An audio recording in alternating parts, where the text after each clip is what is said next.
ነቢያችን ሰለላሁ ዐለይሂ ወሰለም የሚያስገርማቸውን ነገር ሲመለከቱ ለበይክ ኢነል ዐይሸ ዐይሹል አኺራ ይሉ ነበር። ይህም ማለት ነው አላህ ወይ ደጋግሜ አቤት ብያለሁ፣ ህይወት ብሎ ማለት የአኺራ ህይወት ነው ይሉ ነበር። አላህ ለዚህም ነው በሱረቱ ጣሃ ወላ ተሙደነ ዐይነይከ ኢላ ማ መተዕና ቢሂ አዝዋጀን ሚንሁም ዛህረተል ሐያቲ ዱንያ ሊነፍቲነሁም ፊ ወሪዝቁ ረቢከ ኸይሩን ወአብቃ።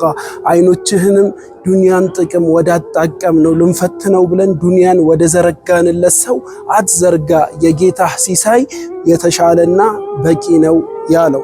ስለዚህ ጥሩ መኪና ልታይ ይችላል፣ ጥሩ ቤት፣ ጥሩ መኖሪያ ስትመለከት በነቢያችን ሰለላሁ ዐለይሂ ወሰለም ሱና መሰረት ለበይክ ደጋግሜ አቤት ብያለሁ። ኢነል ዐይሸ ህይወት ብሎ ማለት ዐይሹል አኺራ የአኺራ ህይወት ነው ማለትን ልመድ። ሰላሙ ዐለይኩም ወረሕመቱላሂ ወበረካቱ።